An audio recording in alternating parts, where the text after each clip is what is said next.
Halo, bertemu kembali dengan saya Ani. Jadi menyambung dari sesi sebelumnya terkait dengan analisis laporan keuangan, maka pada kesempatan kali ini kita masih menyambung analisis laporan keuangan part yang kedua yang akan kita bicarakan, yaitu analisis perbandingan laporan keuangan atau analisis komparatif.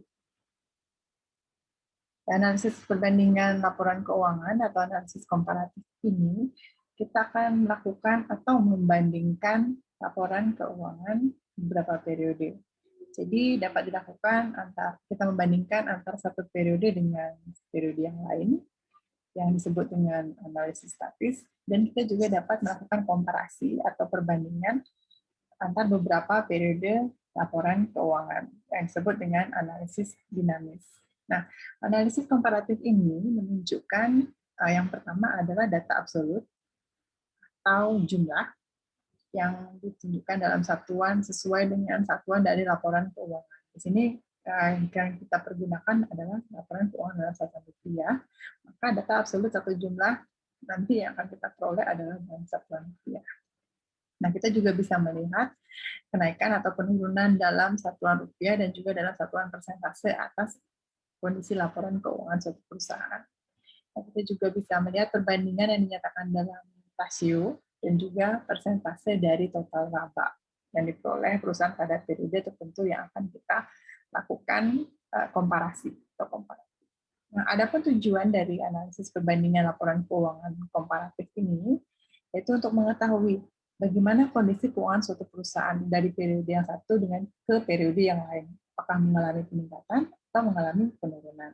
Dan di sini kita akan bisa melihat sejauh mana sih perkembangan suatu perusahaan dalam upaya untuk mencapai tujuan yang ditetapkan, apakah sudah tercapai atau belum, dan kita juga bisa menginvestigasi sejauh mana sih perusahaan itu, kondisi keuangan perusahaan itu mencapai tujuan yang sudah ditetapkan sebelumnya. Nah, kita langsung saja untuk perhitungan terkait dengan analisis komparatif ini, kita langsung saja ke contoh. Di sini dicontohkan PT Lancar dengan data periode, dua periode ya, 2014 dan 2015. Nah, dalam perhitungan, kita harus tentukan terlebih dahulu tahun dasarnya itu yang mana. Jadi perusahaan dengan periode tertentu biasanya ketika kita akan melakukan analisis komparatif, kita akan tetapkan yang tahun berapa sih yang akan kita jadikan sebagai tahun dasar. Nah, penentuan tahun dasar ini bisa berdasarkan suatu pertimbangan tertentu. Ya, jadi apakah misalnya itu adalah kinerja terbaik perusahaan, ya bisa dijadikan periode tersebut bisa dijadikan tahun dasar. Atau mungkin ada special event pada saat tahun tersebut atau periode tersebut yang akan mengakibatkan tahun tersebut dijadikan sebagai tahun dasar dalam analisis komparatif. Nah, kemudian untuk perubahan, kita bisa menghitungnya dengan mempergunakan rumus delta. Jadi di sini kita bisa menghitung perubahan dalam satuan rupiah, atau kita juga bisa memperoleh besaran perubahan di sini dalam satuan persen. Caranya rumus delta sama dengan N dikurangi N-1, nanti satuannya adalah rupiah, sesuai dengan satuan laporan keuangan yang akan kita analisis. Dan apabila ingin mengetahui perubahan yang dihitung itu dalam satuan persen, maka kita tinggal kalikan 100, ya, maka diperoleh hasilnya persen. Di mana N-1 itu adalah tahun dasar. Jadi tahun data dari tahun yang kita tetapkan sebagai tahun dasar. Nah, ini adalah kita menghitung neraca dari PT Lancar, ya, dua periode 2014 dan 2015 kita akan hitung di sini. Apakah komponen dari neraca ini mengalami peningkatan atau penurunan, bertambah atau berkurang, besarannya berapa rupiah, dan juga besarannya berapa dalam persen. Itu yang akan kita hitung. Nah, selain neraca, kita juga hitung pada laporan laba rugi perusahaan dari PT Lancar ini. Periode 2014-2015, kita akan hitung apakah besarannya bertambah atau berkurang dalam satuan rupiah dan juga dalam satuan persen. Bagaimana cara menghitungnya?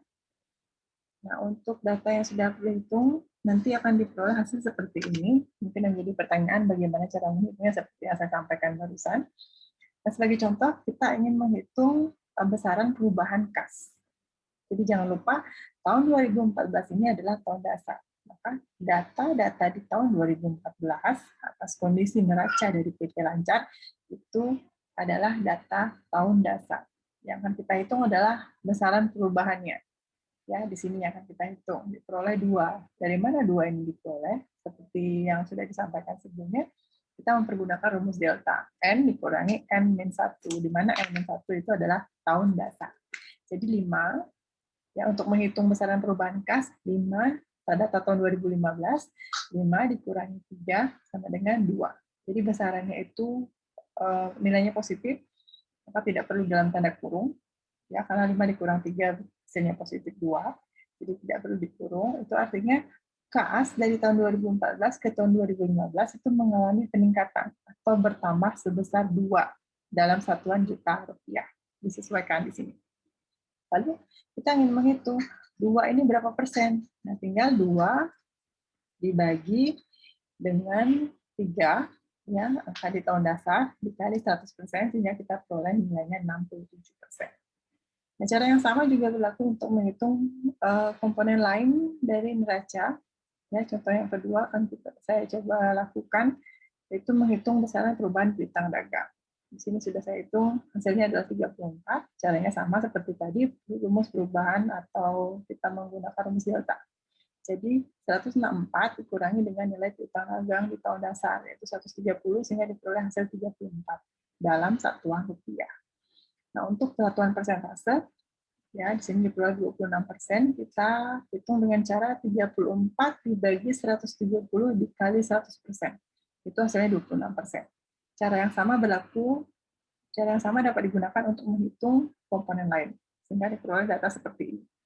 Jika besaran perubahannya itu minus, maka dia dibuat dalam tanda kurung. Itu artinya kondisi pos tersebut mengalami penurunan. Nah, selanjutnya untuk laporan laba rugi juga kita lakukan cara yang sama. Ya, saya ulangi, untuk penjualan neto kita ingin tahu apakah mengalami kondisi bertambah atau berkurang. Ya, kita bandingkan 2015 dengan data tahun dasar. Jadi 898 dikurangi 700 itu hasilnya 198 positif. Artinya penjualan neto dari tahun 2014 ke tahun 2015 itu mengalami peningkatan sebesar 198 juta rupiah, karena di sini satuannya adalah juta rupiah. Lalu bagaimana dengan persentase? Cara yang sama kita pergunakan 198 dibagi 700 dikali 100%, hasilnya 28%. Sekali lagi, cara perhitungan yang sama dapat kita gunakan untuk menghitung komponen laba rugi yang lain, sehingga diperoleh data seperti ini. Apabila dia negatif, maka dibuat dalam tanda kurung, itu artinya kondisi komponen tersebut mengalami penurunan atau berkurang. Oke, setelah kita menghitung, maka yang akan kita lakukan selanjutnya adalah melakukan interpretasi. Jadi sekali lagi, apapun analisis yang kita lakukan, itu tidak akan bermakna apabila kita tidak melakukan interpretasi, atau tidak memberikan informasi jika interpretasi ini tidak dilakukan. Kita tidak membaca hasil yang kita sudah hitung, itu maka laporan keuangan atau perhitungannya itu akan tidak bermakna.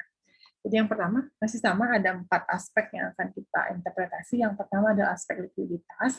Aspek likuiditas itu jangan lupa, likuiditas adalah kemampuan perusahaan untuk memenuhi kewajiban jangka pendek dan kewajiban jangka pendek perusahaan. Nah, pos yang akan kita lihat adalah aktiva lancar dan utang lancar. Nah, dari hasil perhitungan tadi kita lihat aktiva lancar perusahaan itu mengalami, kita lihat di data dalam satuan persennya.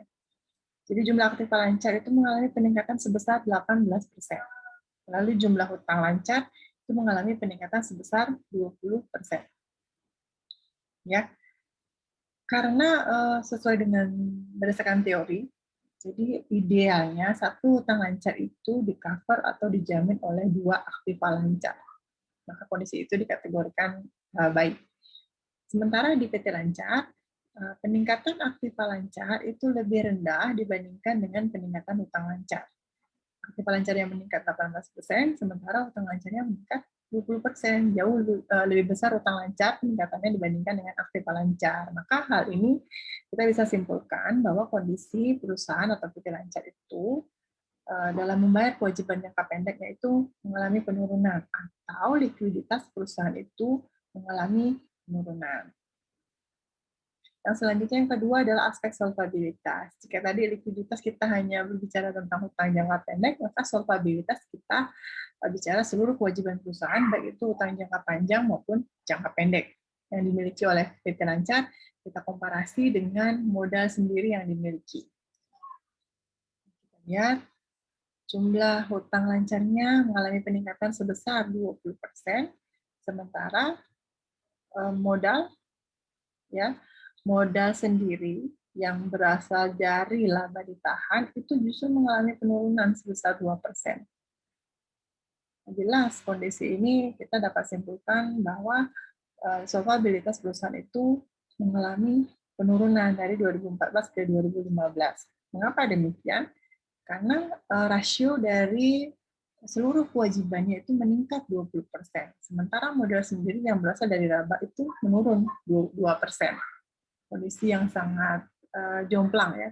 Jadi kita simpulkan aspek solvabilitas perusahaan mengalami penurunan. Yang selanjutnya adalah tingkat efisiensi.